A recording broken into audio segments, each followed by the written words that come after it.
Assalamualaikum, salam GBN, salam Malaysia, salam kuasa ketiga. Seperti biasa, jika audio jelas boleh minta bantu maklumkan kepada saya. Dan seperti biasa juga, siaran saya kerap diganggu, macam-macam gangguannya. Tengah-tengah buat live dia ganggu. Kadang-kadang orang tertentu audio dia jelas, orang tertentu audio dia tak jelas. Pemberitahuan memang tidak ada, so share ramai-ramai dan juga sertai Telegram saya Regi Jesse Ritaudin. Dan kalau ada gangguan, jangan ke mana-mana, tunggu sehingga gangguan habis. Baik, saya telah mendengar atau membaca teks ucapan-ucapan seperti mana yang dipetik oleh media berkait dengan pemimpin Perikatan Nasional seperti Muhyiddin Yassin, Hamzah Zainuddin dan sebagainya. So secara keseluruhannya, apa yang diutarakan ini memang saya setuju. Malah benda ni saya dalam 2 bulan, sebulan lepas saya dah utarakan bahawa inilah yang harus dilakukan. Antaranya saya beri contoh adalah berhubung dengan penjenamaan Perikatan Nasional. Now, saya bukan cerita berkenaan dengan nama Perikatan Nasional. Perikatan Nasional, dia nak kekalkan nama dia sebagai Perikatan Nasional, itu tidak menjadi masalah. Maksud saya bila saya cerita berkenaan dengan penjenamaan semula ialah cara anda menampilkan Perikatan Nasional kepada rakyat, khususnya masyarakat majmuk. Kerana sekarang ini model yang digunakan oleh Perikatan Nasional adalah perjuangan agama, bangsa dan negara, dan itu tidak harus berubah. Okey, perjuangan agama, bangsa dan negara tidak harus berubah. Maknanya kita nak memartabatkan bangsa, perjuangan agama dan negara dan sebagainya, itu tidak harus berubah. Tetapi Perikatan Nasional juga perlu tampilkan diri sebagai satu gabungan untuk semua. Kerana walaupun majoriti di negara ini adalah Melayu Islam, tetapi jika Perikatan Nasional kekal hanya dengan perjuangan agama, bangsa dan negara, berteraskan fahaman bahawa pengundi atau kumpulan pengundi utama yang ingin mereka dekati adalah Melayu Islam, maka percayalah, sampai bila-bila Perikatan Nasional dengan sendirinya tidak akan sampai ke tahap Barisan Nasional dulu, yang mana dengan sendirinya boleh mentadbir negara. Dulu Barisan Nasional pun dia tidak hanya berpaut kepada sokongan Melayu Islam sahaja, walaupun pada zaman kegemilangan dia tidak berpaut kepada sokongan Melayu Islam sahaja. Untuk membentuk kerajaan dengan sendirinya, dia perlu sokongan China dan India dan juga Sabah dan Sarawak. Jangan lupa, banyak parti Sabah dan Sarawak yang pada masa ini dia bergerak sendiri dulu adalah sebahagian daripada Barisan Nasional. So, Perikatan Nasional perlu penjenamaan semula. Penjenamaan semula ini termasuklah Perikatan Nasional perlu beri mesej kepada China dan India bahawa mereka perlu untuk Perikatan Nasional ini juga adalah parti untuk mereka, dan Perikatan Nasional perlu melihat tang mana orang China dan India takut dengan perjuangan agama, bangsa dan negara, dan itu perlu diubah, dan Perikatan Nasional perlu juga melihat kepada Sabah dan Sarawak.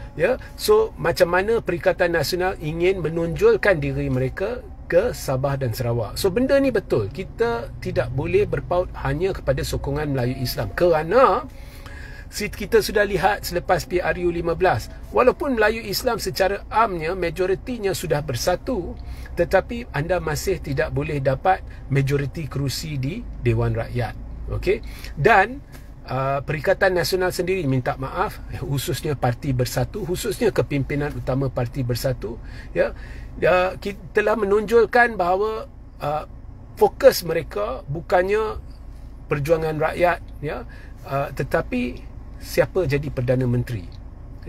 So it is all about kuasa kedudukan, dan ini telah ditonjolkan, sampai usaha untuk membawa perubahan demi rakyat, satu perubahan, satu kerajaan baru terbantut disebabkan 2-3 pemimpin utama dalam bersatu. Ya, so ada agenda kepentingan peribadi, itu jelas dalam Perikatan Nasional disebabkan bersatu.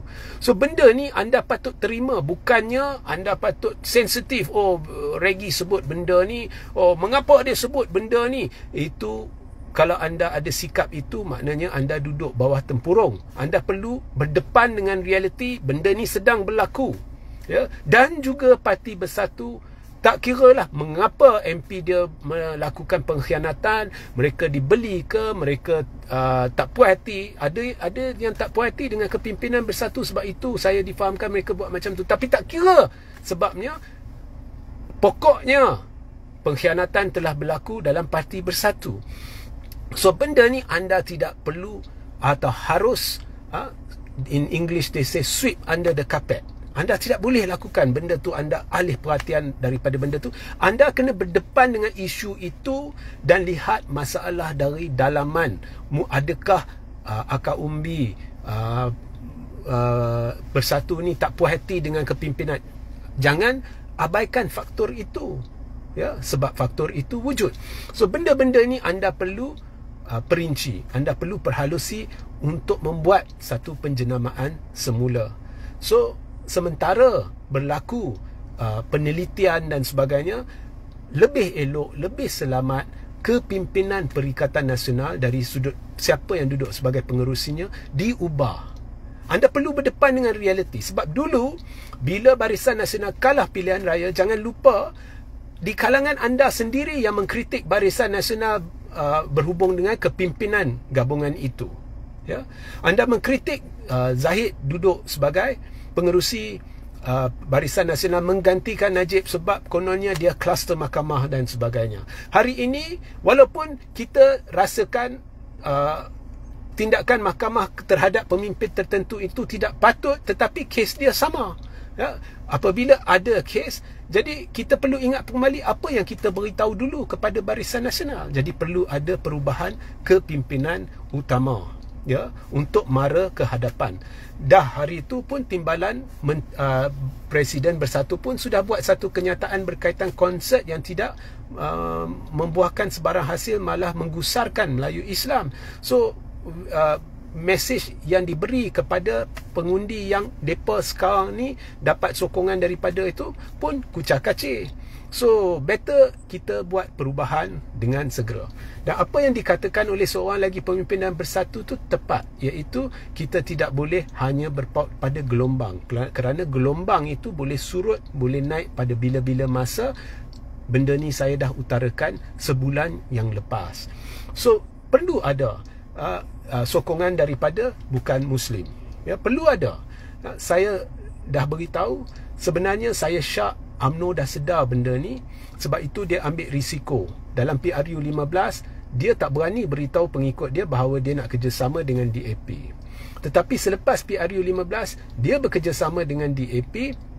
Saya syak sebab dia UMNO dah sedar Melayu ni, kalau kita nak penyatuan boleh pada tahap tertentu, tetapi kalau nak penyatuan menyeluruh, ianya tidak mungkin akan berlaku kerana pemimpin dia ramai yang ada kepentingan, pemimpin Melayu ni, ya. Dan kita sudah lihat dalam Perikatan Nasional sendiri, masa benda nak berjaya, nak bawa perubahan, ada yang pula dari Bersatu ada kepentingan sehingga segalanya terbantut, terencat, ya. So benda ni memang betul, rakyat boleh bersatu, majoriti Melayu boleh bersatu, tetapi pemimpin-pemimpin Melayu ni ada juga yang bermasalah. So saya rasa UMNO dah sedar benda ni, dan kemudiannya dia cubalah untuk berbaik-baik dengan DAP. Mungkin dia rasakan kita boleh hilang sedikit daripada penyokong Melayu kita, tetapi kita hendak sokongan daripada China dan India. Kerana tanpa sokongan daripada ketiga-tiga bangsa, esok UMNO tidak boleh kembali pulih.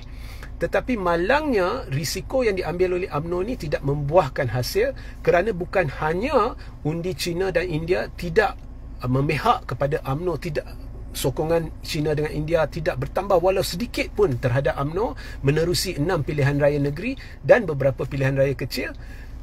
Undi Melayu, UMNO langsung tidak beralih ke DAP, malah dia hilang lagi banyak penyokong Melayu.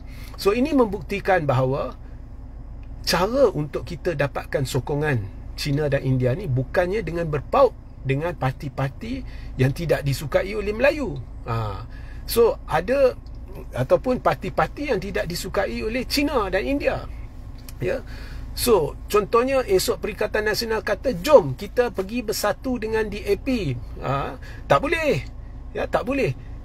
Jom kita pergi bersatu dengan parti ini. Risiko dia kita tak tahu kesudahannya. Macam risiko yang diambil oleh UMNO tidak membuahkan hasil.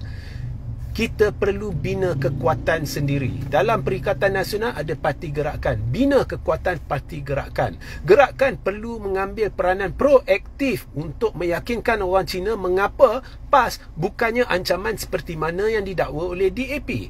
Kalau dalam Perikatan Nasional, gerakan pun selalu cari pasal bila masuk isu-isu tertentu, dia seolah-olah memihak kepada naratif yang dimainkan oleh DAP. Apa gunanya simpan gerakan? Jadi di dalam Perikatan Nasional perlu ada muzakarah untuk menentukan siapa musuh, siapa kawan dari kalangan mereka sendiri, termasuk dari gerakan. Perlu diadakan muzakarah untuk bertanya kepada gerakan, what is your direction? Apakah penerimaan anda terhadap isu-isu tertentu yang sedang diperjuangkan oleh bersatu dengan PAS? Apakah masalah anda? Selesaikan dari dalaman, kemudian buat satu dasar dalam Perikatan Nasional bagaimana parti gerakan dan parti-parti lain akan mendekati orang Cina dan India. Dan anda perlu berfikir di luar kotak. Sebenarnya bila ada 2-3 kumpulan PAS yang datang jumpa dengan saya ada beri hint-hint tertentu macam mana benda ni boleh dilakukan. Saya tak boleh ceritakan di sini, ya. Tetapi terpulanglah mereka nak terima ke tidak, atau pihak lain nak tanya kepada saya ke tidak, tapi saya ada beri, ya. So you have to build the strength of Perikatan Nasional supaya sebelum PRU 16 dia jadi seperti Barisan Nasional dulu-dulu. Barisan Nasional dulu-dulu bukan sekadar MCA dengan MIC, dia juga ada komponen-komponen dari Sabah dan Sarawak. So jadi masalah Sabah dan Sarawak ni macam mana Perikatan Nasional nak tackle, ya. So benda ni kena fikir. Jangan hanya bergantung kepada gelombang. Gelombang ni boleh surut sebab sekarang kamu tidak ada kuasa, ya. Dan kamu juga perlu proaktif, ya, MP, ya. Kamu perlulah tubuhkan kabinet bayangan, dan kalau kerajaan tidak iktiraf sekalipun, teruskan dengan kabinet bayangan itu, dan menteri-menteri lakukan kerja seolah-olah anda duduk dalam penjabat menteri, ya. Kilang Goodyear ada masalah, jangan asyik tanya kerajaan apa cerita dia, apa yang jadi. Anda sebagai menteri bayangan, anda boleh pergi menguruskan satu perjumpaan dengan Goodyear, wujudkan satu jawatan kuasa, bawa rombongan pergi jumpa, lakukan tugas-tugas seperti menteri, kerana sebagai ahli parlimen kamu juga adalah wakil rakyat. Jadi buat kerja untuk rakyat. Semua ni untuk meyakinkan masyarakat majmuk bahawa Perikatan Nasional is for all, ya. Baru anda boleh harap bahawa pada PRU 16 anda boleh ganggu gugat yang sedia ada ni. Kalau tidak, ini dah end game bukan untuk PH, bukan untuk barisan, tetapi end game untuk Perikatan Nasional, ya. So anda perlu berdepan dengan realiti, masalah dalaman, segala apa yang benar, dan jujur dengan diri anda, jujur dengan rakyat, dan lakukan penjenamaan semula, pasti boleh berjaya, ya. So sehingga kita berjumpa di lain masa. Assalamualaikum, salam sejahtera, salam GBN, salam Malaysia, dan salam kuasa ketiga.